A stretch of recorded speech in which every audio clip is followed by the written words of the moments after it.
I'm Kathleen Carroll. I'm an attorney and also a whistleblower. I formerly worked for the California Commission on Teacher Credentialing. I'm actually appealing my dismissal.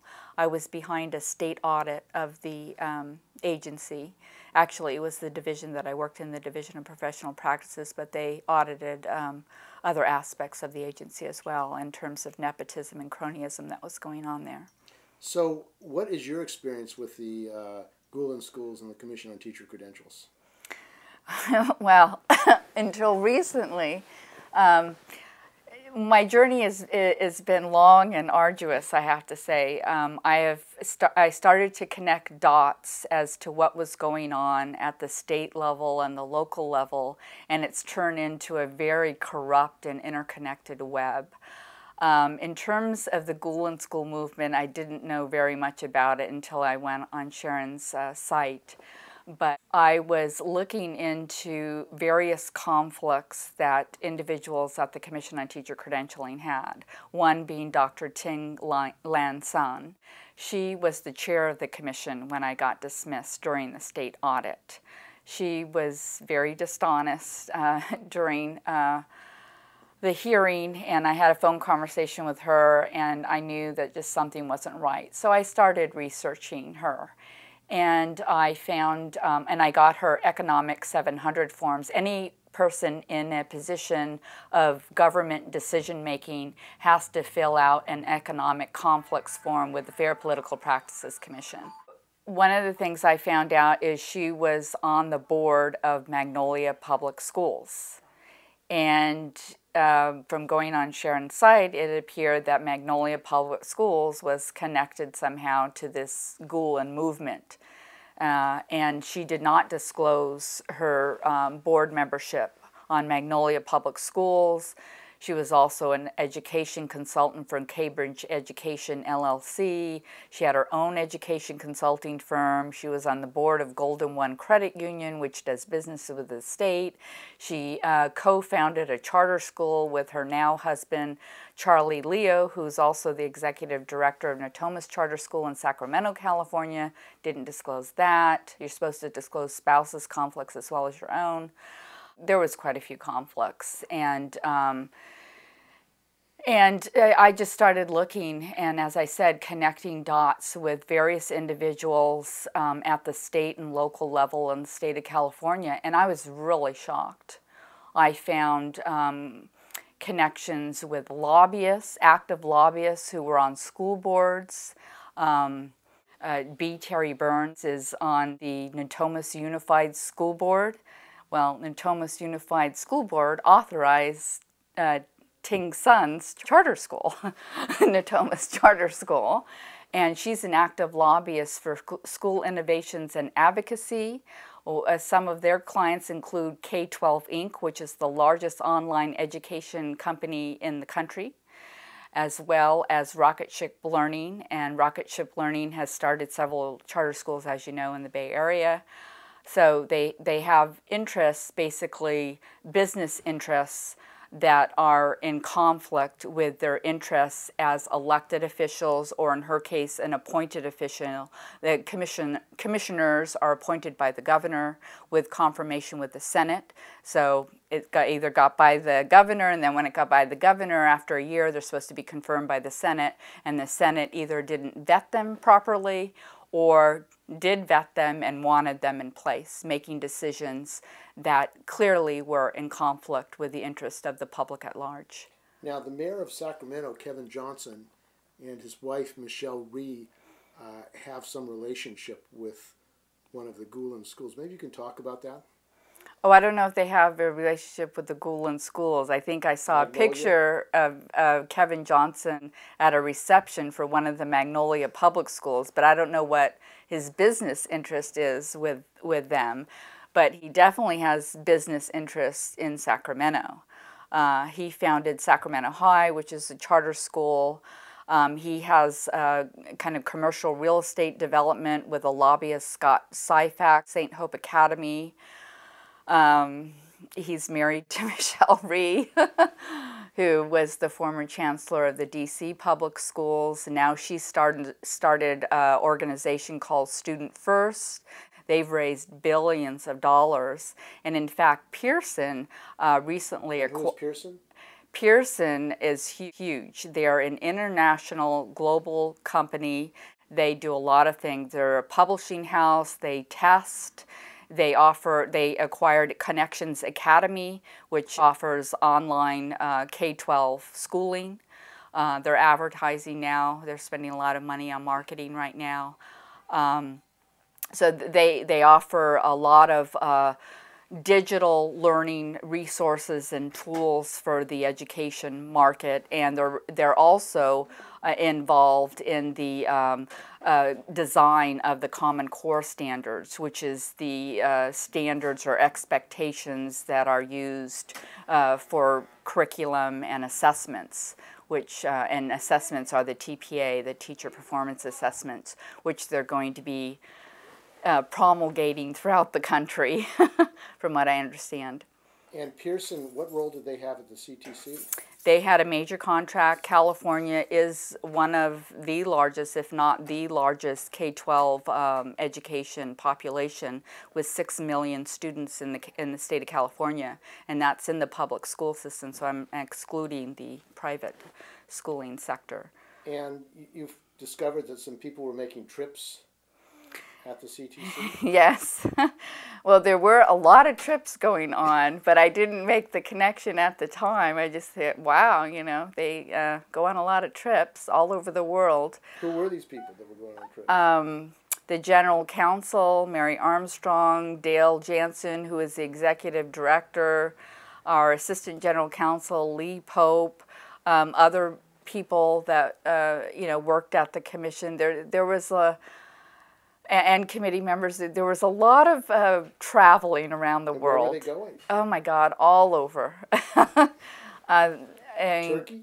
They did go to Turkey. Some went to Turkey. Some went to, you know, Mediterranean countries, Scandinavian countries, Africa. Were those government trips? I have no idea. I honestly don't have the evidence of that, but I did see an article, again, I believe it was on Sharon's website, that the state of New York is investigating, I believe, the Pearson Foundation for essentially giving kickbacks to government officials. Money is changing hands, and trips were being given in exchange for government contracts. So Pearson would get the contract over, say, ETS, which is another company, which is the Educational Testing Service, which offers similar services at much less cost. So we're talking potential corruption and graft? Absolutely. Absolutely. They're being criminally investigated in the state of New York, yes, by the Attorney General's office. Why hasn't the Attorney General Kamala Harris in California had any concern about this potential criminal conflict of interest at the CTC, since it's apparently become more of a public issue? Well, I don't know. I don't know what she knows and what she doesn't know, but I think in a case when someone doesn't respond or do anything, when there's serious conflicts, and she must know about it by now. She received a letter about the conflicts, or her office did, and it is a big office, but still, you know, it's a case where we have to follow the money. Who's paying her? Where? I mean, she is. Several, you know, elected officials plan to move up the ladder. She's no different. I've heard rumors that she may plan to run for governor one day. And if we go to the Secretary of State site and look at Cal Access, which is the lobbying activity, and look at Kamala Harris, she may have recipient committees set up, or political action committees, and they may include nonprofits that have ties to these business interests, which a lot of government officials do, and so they don't want to deplete their campaign coffers. There's conflicts. Now, John Burton, who's chair of the Democratic Party in California, is also on the board of directors of University of Phoenix, University yes. of Phoenix. And that's one of the largest for-profit colleges in the country. And what is the University of Phoenix doing?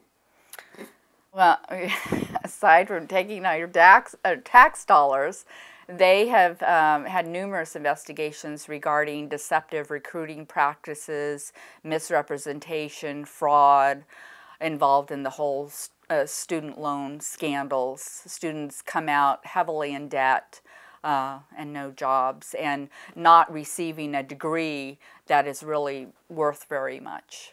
And you had a conference today of community college students who are concerned about whether or not they're going to have a public community college. Do they have reason to be concerned? They absolutely do. They should be very, very concerned. These individuals with heavy, heavy corporate interests are infiltrating every aspect of public education, K-12, community college, CSU, and UC. And unless something is done to repeal charter school laws, keep our tax dollars out of for-profit colleges, they're essentially just siphoning off. Those funds are in the general fund, and a portion of that goes to public education. Very small portion comes from the lottery, by the way. It's like less than 2%. I think it's 1.8%. But, you know, so all those general fund monies, you know, property taxes, income tax, sales tax, all of that is divvied up to the various programs that the government offers. When it gets siphoned off to charter schools, for-profit colleges, non-profit entities, which also are infiltrating in these public education institutions, there's very little money left for keeping public education public. And that's what's happening right now, and that's a real crisis. No one wants to talk about that. The politicians don't want to talk about that because the business interests that keep bloating those things up are feeding their campaign coffers. But that is what's happening. Do you think it's an accident that in Jerry Brown's ballot initiative, it specifies money going to charter schools? No. What it specifies is he specifically mentions charter schools. Not one paragraph mentions traditional public schools. And if his initiative passed, and Lord only helps if it does, it would be disastrous because it would give sole discretion to charter schools to spend the monies they receive any way they want. And that shift to that kind of control over the funding would be permanent. The increase in the sales and the income tax is only temporary, but that shift in the control would be permanent and would take a lot of power and constitutional amendment to overturn that. And that would be a disaster. Why have the California Federation of Teachers and the CTA supported that and not raised this issue of potential conflicts of interest, potential dangers of further privatization through charters of public education in California? Well, Diane Ravitch mentions in her book, The Death and the Life of the Great American School System, in her paperback version on page 277, that both the NEA, the National Education Association, which CTA is an affiliate, and the AFT, the American Federation of Teachers, which CFT is an affiliate, have received money from the Gates Foundation to basically stay neutral and to give these things a chance. Is that why they're not educating their members about the dangers of charters and privatization in California and the conflicts of interest? Well, you'd have to ask them, but they've taken money. And Kenneth Libby has actually gone through Gates Foundation's 1099 forms and actually has seen the payoff. So, you know, some of these high-level union people are probably on the take. And I've seen a number of foundations. I mean, she actually, Diane Ravitch, in one page of her books, literally says, or I think it's Dr. Libby that says, it's easier to find out what Gates doesn't own or control than it is to list all the things he actually owns and controls, because it's a lot. And a lot of individuals, for example, WestEd. One of the board members of WestEd is Susanna Cooper. Well, Susanna Cooper is Senator Steinberg, Darrell Steinberg, who's the Senate Pro Tem in California. That's his education advisor, consultant.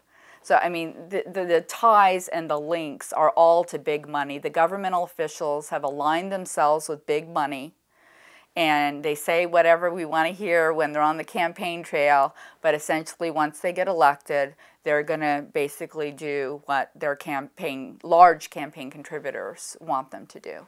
So are you saying that... And that's bribery, essentially. Are you saying that the California legislature and the governor's office are basically on the take to these charters and have a conflict of interest because of financial contributions? Well, Governor Brown, I don't know what his relationship now is with the Oakland charter schools, but he started 2 charter schools here in Oakland. So, I mean, he is definitely, you know, has alliances with charter schools, and that phenomena, even though the data has shown that they segregate students, they have test scores, cheating scandals up and down the yin-yang, they don't work. They're, you know, there's so many education scholars, which I am not one, that have said, and studies have shown, that they are not working. So, and yet they continue to siphon off and literally compete for funds with the traditional public schools. Over 90% of the 6 million student population in the state of California goes to traditional public schools. Only a small percentage are in charters, but they hope to expand that. And we need to stop it by repealing charter schools laws. And equal access, is that threatened in charter schools? Absolutely. They're picking and choosing. And if the student doesn't do well, they cancel them out and they have to go back into the traditional public schools. They're absolutely, because their funding depends not only, it used to be average daily attendance, it's now actual daily attendance. And I can't remember the year that changed. That should change back. But their funding kind of depends on also their grades, the APIs. You know, the indexes. So they want to make sure they have a student population that does well. Why do they care? Because right now there is oversight. The authorizers have to oversight, and if the school is failing, they're going to look at that to not renew the charter. If Brown's tax initiative pass, that oversight becomes less and less and less, especially when they're giving charter schools the authority to have discretion to spend the money the way they want. They could just give it to all themselves and their family members and forget about classroom instruction and just make everything online. And how are we going to do anything about it? Now, this race to the top of Duncan, Secretary of Education Duncan, and No Child Left Behind, supported by him and President Obama, is this pushing a privatization of education? Yes, absolutely. No Child Left Behind came right on the heels of the 9/11 attack. And so while everyone was, and Diane Ravitch talks about that, when everyone was in the country was thinking about the 9/11 attacks, he was easily slipping through this No Child Left Behind Act, which is basically a state mandate that essentially you mandate standardized testing, which gives money to, you know, companies like Pearson. You do, you know, data-driven, which gives money to all the tech companies, accountability. They're basically, it was put in place to destabilize public education and foster the environment for these privatizers to come in and make up huge profits, and they have. Hedge fund managers are involved. I mean, it's really, really bad. Will you put your job in jeopardy or even your life in jeopardy to go public? I did. About the problems, systemic problems, conflicts of interest, corruption, nepotism at the CTC. What have they done about it? I wish I could say, you know, everything is on the right track, but they are, the attorneys for the commission, they brought back individuals that apparently must be involved with this privatization agenda. The new Attorney General, Nanette Rufo, she is continuing to misrepresent and lie to the commissioners. One small example is she said, well, now the CTC, the Division of Professional Practices, they're no longer going to look at a person who has one driving under the influence conviction.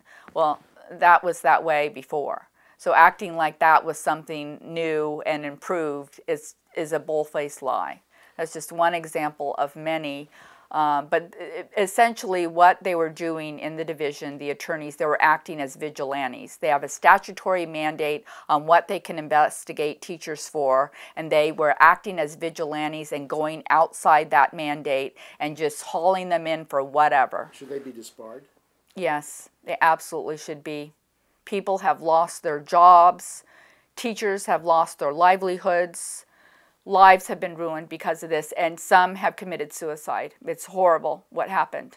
It's absolutely horrible. Congressman George Miller, who was the leader of the Democrats when they were in charge of labor and education, supported allowing non-credentialed teachers in the schools. How is that helping public education? It doesn't. If he supports that, he's on the take with these business interests. This is all free market, Milton Friedmanite ideology, capitalism, unregulated capitalism to the hilt. That's basically the problem here. Are you going to stop it? I'm not that powerful, but I'm certainly going to be part of a movement to stop it because it absolutely has ruined so many lives. It breaks my heart, literally.